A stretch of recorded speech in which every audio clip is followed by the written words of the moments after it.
कुल्लेवाल सैयदा सैयद मंजूर हुसैन शाह 1985 में ये MNA बने। पंचायत का सिलसिला हमारा सियासत से भी पहले का था। सैयद मंजूर हुसैन शाह ने इस सिलसिला को एक दवाम बख्शा है जी। सियासतदान तो हजारों गुजरे हैं यहाँ पे, लेकिन सैयद मंजूर हुसैन शाह साहब की सच्चाई, दयानतदारी और वफा ने हमारे इलाके की और नेशनल सतह पर बड़े गहरे नकूश छोड़े हैं जी। तरीकें तभी चलती हैं जब कहीं ना कहीं कुछ कमी रह जाए। 1985 से लेके आज दिन तक हमारा धड़ा हमारे दोस्त बदस्तूर कायम है। बहुत आम तबका शाह साहब के दोस्त हुआ करते थे। वहाँ पे शाह साहब ने एक तकरीर में बाकायदा नारा भी लगाया था, मैं नहीं संगी किससे जागीरदार दा, किससे सरमायादार दा, किससे सनतकार दा, मैं संगी सरू मोची दा।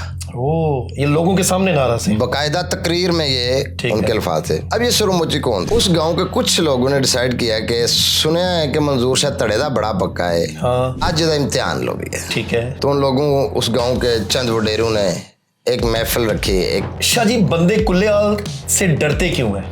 अब ये नहीं आपने कहना कि नहीं डरते। एक वक्त था कि बंदे बहुत ज्यादा कुल्लेवाल से खौफजदा थे। शाह साहब अपनी बात और कौल के पाबंद हुआ करते थे। जो बात उन्होंने कह दी है उसकी हर हाल में उन्होंने पाबंदी की है। उन्होंने कभी अपने दोस्तों का साथ नहीं छोड़ा है। उन्होंने इस मुआशरे को, बहरहाल मैं यहाँ पे एक वाकया सुना देता हूँ। जी जी, अंदर की बात मैंने ये बड़ी मुख्तलिफ हो रहा है। आज पहली बार हमारी घर की बात का या हमारी फैमिली का जिक्र हो रहा है। घर का जो मेहमानों का खाना है उसके लिए हमने कोई हंगामा नहीं रखे। ये हमारी फैमिली ने खुद करना है और ये उन पे लाजम है। इसमें कोई दूसरे के दौर में जब 100 बंदा भी आता था, ये इससे पहले भी था, ये आइंदा भी रहेगा। अस्सलाम वालेकुम नाज़रीन, मैं हूँ इरफान इदरीस और आप देख रहे हैं न्यूज़ अलर्ट। नाज़रीन, डिस्ट्रिक्ट गुजरात को पूरे पाकिस्तान में सियासी तौर पर एक अहमियत हासिल है और डिस्ट्रिक्ट गुजरात का एक शहर, छोटा सा एक कस्बा कह लें, लाला मूसा, कि जिसमें कुल्लेवाल सैयदा को एक बहुत ज्यादा अहमियत हासिल है। कुल्लेवाल सैयदा सैयद मंजूर हुसैन शाह 1985 में ये MNA बने। उसके बाद एक सियासत का ना खत्म होने वाला सफर जो है वो शुरू हो गया। आज हम बात करेंगे सैयद मंजूर हुसैन शाह मरहूम के हालात जिंदगी के ऊपर। मेरे साथ मौजूद है सैयद मंजूर हुसैन शाह मरहूम के भाई सैयद नूरुल हसन शाह साहब के साहबजादे सैयद हबीब हैदर शाह साहब मेरे साथ मौजूद हैं। आज इनसे बात करेंगे। अस्सलाम वालेकुम शाह जी। अस्सलाम, कैसे हैं इदरीस? अल्हम्दुलिल्लाह। शाह जी, सबसे पहले तो ये बताइएगा कि कुल्लेवाल सैयदा, इसको इतनी ज्यादा अहमियत लाला मूसा में क्यों हासिल है? क्योंकि लाला मूसा से ये 4-5 किलोमीटर दूरी के ऊपर है और भी काफी गांव है और स्पेशल MNA तो बहुत ज्यादा हमने देखे हैं। हर एरिया का MNA होता है। आज भी लोग सैयद मंजूर हुसैन शाह को याद करते हैं। वजह क्या है? कुल्लेवाल सैयदा की अहमियत के बारे में अगर बात कर रहे हैं आप, तो बिलाशुबा हमारी फैमिली का सरबराह सैयद मंजूर हुसैन शाह साहब, अल्लाह की रहमत करे उनको। ये सिलसिला हमारा दुनियादारी का हमारे आबाओ अजदाद से चला आ रहा था।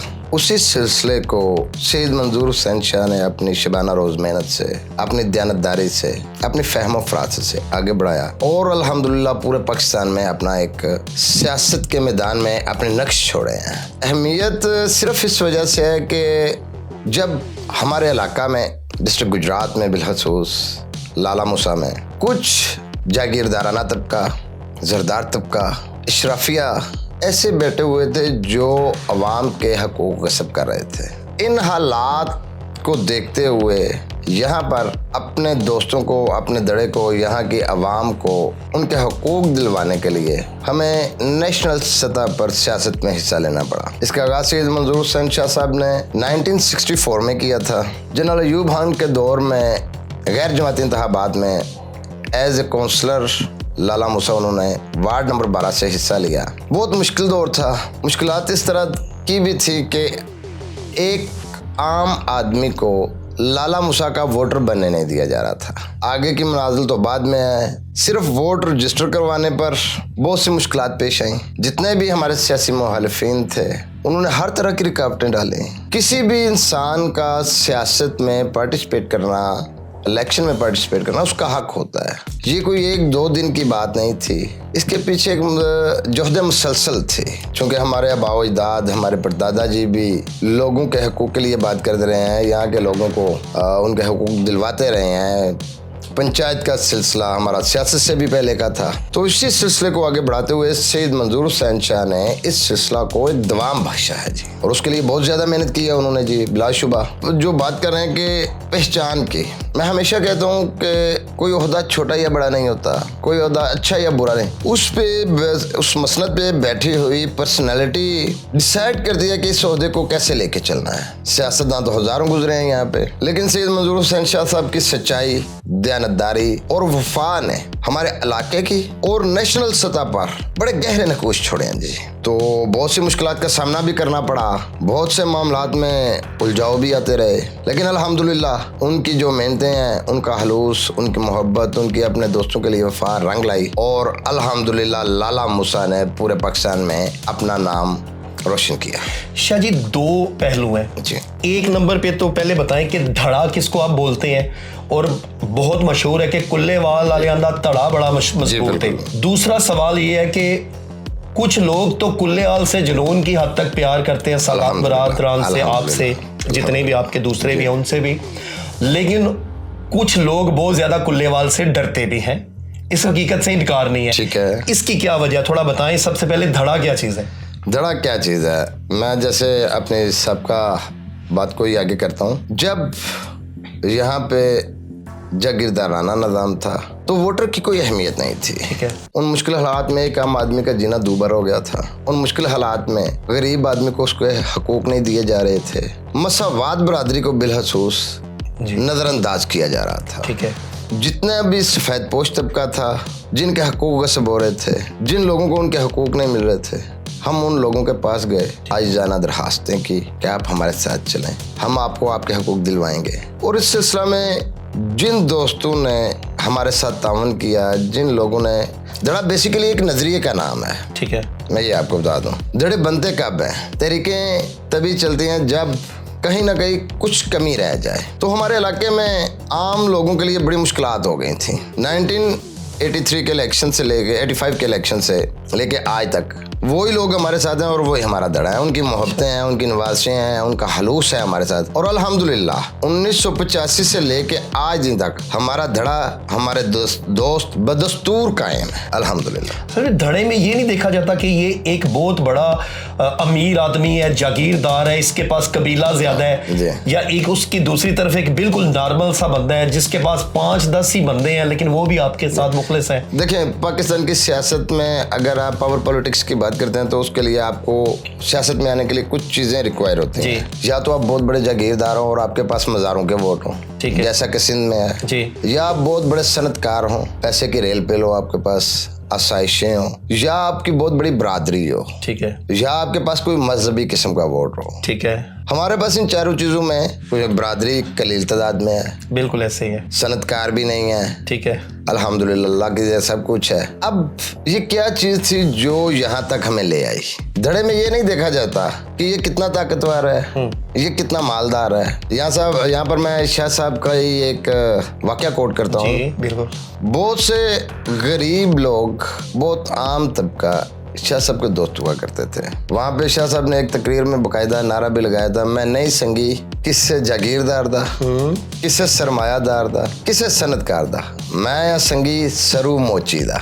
ये लोगों के सामने नारा से बाकायदा तकरीर में ये उनके अल्फाज थे। अब ये सरू मोची कौन था? ये उनका एक दोस्त था, एक आम तबके से तल्लक रखता था।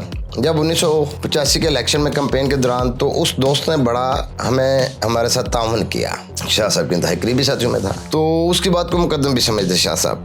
उस गांव के कुछ लोगों ने डिसाइड किया कि सुना है कि मंजूर शाह धड़े दा बड़ा पक्का है, आज जदा इम्तिहान लो भी है। ठीक है। तो उन लोगों, उस गाँव के चंद वडेरों ने एक महफिल रखी, एक इकट्ठ किया और कहा कि आज देखते हैं कि शाह साहब हमारे पास आते हैं या सरू मोची के पास जाते हैं। अच्छा, ठीक है जी। महफिल रखी गई, इलेक्शन का सिलसिला था, 2 दौरा था। शाह साहब पहुंचे वहां पे। जब उस गांव में पहुंचे ना तो कहते हैं यार 1 मिनट रुक जाओ, आते हैं इनके पास भी, सीधा सरू मोची के घर चले गए। अच्छा, सरवर। अच्छा, शाह साहब का एक खासा ये था कि वो किसी का नाम बहुत एहतराम से लिया करते थे। ठीक है। कहते हैं भाई महफिल तो आप लोगों ने रखी हुई है, लेकिन मैं पहला अपने दोस्त को जाना, फिर सरवर के पास गए, उसको साथ लेके आए, क्या हो मेरे साथ चलो उसका। ये धड़ा है। ठीक है। शाह जी, बंदे कुल्लेआल से डरते क्यों हैं? अब ये नहीं आपने कहना कि नहीं डरते, एक वक्त था कि बंदे बहुत ज्यादा कुल्ले-आल से खौफजदा थे, वजह क्या थी? अच्छा, मुझे आज तक इस बात की समझ नहीं आ सकी। ठीक है। अगर मैं अपने बुजुर्गों का, उनकी शराफत का जिक्र करूं जी, तो आप दंग रह जाएंगे।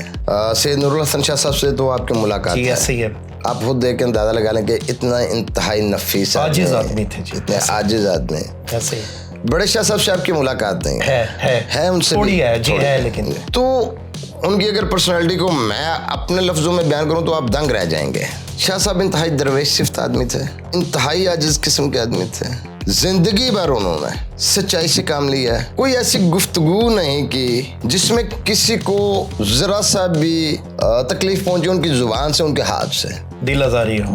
ये महज एक प्रोपेगेंडा था। और ये कौन लोग करते थे? देखिए, जहाँ पे आपके सियासी राइवलरीज होते हैं वो वहाँ पे मुख्तलिफ नारे लगते हैं। ठीक है। तो आई डोंट थिंक सो कि किसने किया किसने नहीं। लेकिन ये बात थी किसी दौर में क्या? जी बिल्कुल ये थी। हाँ। लेकिन हमारा आज भी दावा है जी कि आए हमारे साथ बैठे गुफ्तगू कर लें तो पता चल जाएगा कि हम किस तरह के लोग हैं। बल्कि मैं इस तरह भी कहता हूँ, हम फकीरों से गुफ्तगू कर लो, गुर सिखा देंगे बादशाही के। आए हमारे साथ गुफ्तगू करें, हमें देखें, हमें परखें, हमें जांचें, उसके बाद फैसला आप खुद कर लीजिए। मेरे ख्याल में हमारी फैमिली में बहरहाल कुल्लेवाल में ऐसी कोई चीज़ नहीं है। हाँ, अगर कुछ एक दौर आया था जब एनिमिटी बढ़ गई थी, दुश्मनदारी बढ़ गई थी, तो उसकी वजह से शैबा हो सकता है। ठीक है। लेकिन वो भी हमारी तरफ से ऐसा कुछ नहीं। ठीक हो। ये महज एक प्रोपेगेंडे की बुनियाद पर सब कुछ है। किस तरह देखते हैं आप सैयद मंजूर हुसैन शाह साहब मरहूम की खिदमात को, कि क्या सबक दे गए कि आज भी लोग कुल्ले-आल से मोहब्बत करते हैं, कुल्ले-आल की तरफ आते हैं, स्पेशल जो आपका दड़ा है? हाँ, और वो क्यों इतना मजबूत है? मैं शाह जी की शख्सियत के बारे में अगर बात करूं तो सुबह से शाम हो जाए फिर भी कम हो जाती हैं। कुछ लोगों ने सैयद मंजूर हुसैन शाह को बतौर मैंने देखा है, कुछ लोगों ने बतौर दोस्त देखा है। एक महफिल रखेंगे, उनके दोस्तों को मदऊ करेंगे, फिर आप उनसे उनके व्यूज लेना। शाह साहब अपनी बात और कौल के पाबंद हुआ करते थे। जो बात उन्होंने कह दी है उसकी हर हाल में उन्होंने पाबंदी की है। उन्होंने कभी अपने दोस्तों का साथ नहीं छोड़ा है। उन्होंने इस मुआशरे को, बहरहाल मैं यहाँ पे एक वाक़या सुना देता हूँ। जी जी। शाह साहब ने पहला इलेक्शन कॉन्टेस्ट किया है 1950 के। उससे पहले मेरे वालिद साहब 1983 में चेयरमैन जिला, वाइस चेयरमैन जिला कौंसिल रह चुके थे। मेरे दादाजी चेयरमैन अपनी यूनियन कौंसिल के रह चुके थे। सैयद मंजूर हुसैन शाह बजाते खुद कौंसलर मुंतखब हो चुके थे। हकूक दिलवाने के लिए जो स्ट्रगल शाह जी ने की है, एक अक़लियती बरादरी से, यहाँ पे तो बरादरी की तादाद बहुत कम थी। जी जी। तो अल्हम्दुलिल्लाह आज अल्हम्दुलिल्लाह के बरादरीज़म भी अपने ये जो तस्सुबात हैं बरादरीज़म के, इस तरह के ये दम तोड़ चुके हैं। इसके पीछे भी मेहनत शाह जी की है। तमाम बरादरियों को इकट्ठा किया है, तमाम लोगों के हकूक दिलवाए, तफरीक जो ख़त्म किया इस मुआशरे से, वो उसका आगाज़ सैयद मंजूर हुसैन शाह ने किया। इससे पहले चंद जागीरदार लोग ड्राइंग रूम की सियासत किया करते थे, अपने डेरेदारी की सियासत किया करते थे, आपस में बैठ के डिसाइड कर लेते थे। तो ये जो अवामी सियासत का आगाज किया है, ये सैयद मंजूर हुसैन शाह ने इस इलाका में किया। जी शाह जी, आप एक और बात बताएं कि आपके बारे में ये एक बहुत ज्यादा मशहूर बात है कुल्लेवाल सईदा, आपके जितने भी आपके अजीज़ व अकारब हैं उनके बारे में, कि आप लोग बड़ी पाबंदी करते हैं किसी गमी खुशी पर जाने की। ये क्या वजह है, इसमें कोताही क्यों नहीं है? देखें, हमारा जो ईस्टर्न कल्चर है, इसमें सबसे जो हमारी सोशल बॉन्डिंग्स है ना, ये बहुत मजबूत होती हैं। ये सिर्फ हमारी फैमिली में नहीं, अब हमारे टोटल कल्चर में है। लेकिन चूंकि हमारे दोस्त अहबाब ने हमें हर मौका पर याद रखा है, तो उनकी गमी खुशी पे जाना हम अपने लिए वाजिब समझते हैं। उन्हीं के तावन से यहाँ तक पहुँचे हैं, उन्हीं लोगों की मेहरबानियाँ हैं, उन्हीं की मोहब्बतें हैं। आप मुझसे मोहब्बत करें और मैं आपके किसी मौके पर ना पहुँच सकूँ तो डेफिनेटली आपकी दिल आज़ारी होगी। हमारे दोस्त भी हमसे यही तवक्कुआत रखते हैं, और ये हमारा अपना अवामी फ्रीज़ा भी है जी, कि अगर आप अपने दोस्तों को उनके मुख्तलिफ मौके पर पहुंच नहीं सकते, तो ये जो सोशल बॉन्डिंग्स हैं ये ऐसा कमज़ोर होती जाती हैं। तो इस वजह से हम अपने लिए ये वाजिब समझते हैं, और ये हमारा रेगुलर हमारे रूटीन है। जी सर, मैंने तो एक बात और भी सुनी आपके करीबी बंदों से, मैं नाम नहीं लेना चाहूँगा, कि शाह साहब ऐसे दरवेश सिफ्त आदमी थे जी। उनके पास जितने बंदे आते हैं तो उन आपके घरों की बड़ी खवातीन उनकी मेहमान नवाजी के लिए खाना लंगर तैयार करती थी। इसमें कौन सी बात है? ये आज तक नहीं सुना मैंने। ये आपने बड़ी, ये अंदर की बात मैंने ये बड़ी मुख्तलिफ हो रहा है। आज पहली बार हमारी घर की बात का या हमारी फैमिली का जिक्र हो रहा है। तो अल्हम्दुलिल्लाह आज भी ये जो बात की है ना आपने, मेहमान नवाजी का जो हमारा सिलसिला, ये हमारा सदियों पुराना बुजुर्गों से चला आ रहा है। और घर की खवातीन घर से पकवा के, घर का जो मेहमानों का खाना है उसके लिए हमने कोई हाथ सामा नहीं रखे। ये हमारी फैमिली ने खुद करना है और ये उन पे लाजम है, इसमें कोई दूसरे। शाह साहब के दौर में जब 100 बंदा भी आता था, ये इससे पहले भी था, ये आइंदा भी रहेगा। ये उससे पहले भी था, ये आइंदा भी रहेगा। हमारे डेरों पे जो खाना आता है, एक तो यहाँ पे तफरीक नहीं है, हर हासो आम के लिए बराबर है। यहाँ पे खाने के टाइम पे कोई तफरीक नहीं है। ठीक है, जो मैंने खाना है वही मेरे दोस्तों ने, वही डेरे वालों ने, सभी ने वही।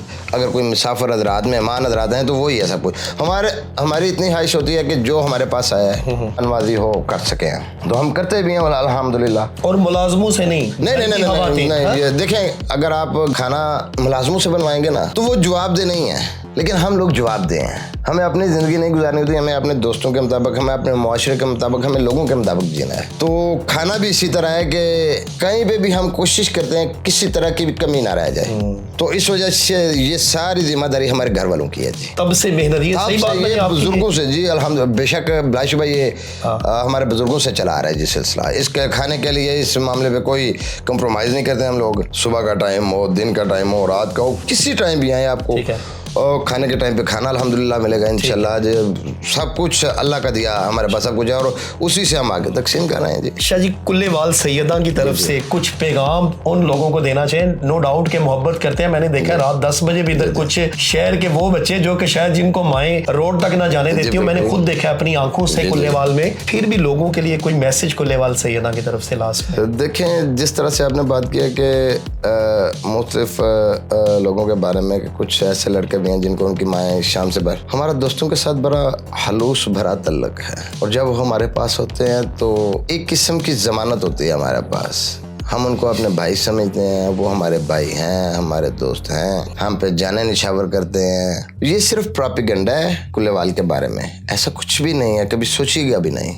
आप मेरे पास तशरीफ लाते हैं, अक्सर देखते हैं हम कितने फ्रैंकली बैठे होते हैं, बहुत इजीली, कोई ऐसी चीज़ नहीं आपको नजर आएगी जो मुआशरे में बिगाड़ का सबब बने। और मैं दावे के साथ कह सकता हूँ कि हमारे डेरे अल्हम्दुलिल्लाह बहुत सी मुआशरती बुराइयों से दूर हैं। ऐसे ही है, और इंशाल्लाह इन चीज़ों की पाबंदी भी की जाती है। यहाँ पे सुबह उठा जाता है, अर्ली मॉर्निंग लोगों की मेहमान नवाजी के लिए हम खुद तैयार हो ना हो, लेकिन हमें लोगों के फिर भी उनको एंटरटेन करने के लिए हमें सब कुछ करना पड़ता है। ठीक है, तो पैगाम इतना सा, मोहब्बतें बखेरिए, आंखों से देखिए, कानों का सुना बातल होता है जी। खुद आके देख लें, जो आपने जज किया वो दुरुस्त होगा। थैंक यू सो मच नाज़रीन, ये थे मेरे साथ सैयद हबीब हैदर शाह। आज एक बड़ी ज़बरदस्त इनसे बातें हुई सैयद मंजूर हुसैन शाह मरहूम के बारे में, कुछ उनकी शख्सियत की अजीब जो बातें थी जो आम लोगों को नहीं पता थी, उनके बारे में भी डिस्कस हुई। इसके साथ ही अपने मेज़बान इरफान अदरीस को दीजिए इजाज़त। देखते रहिए न्यूज़ अलर्ट गुजरात।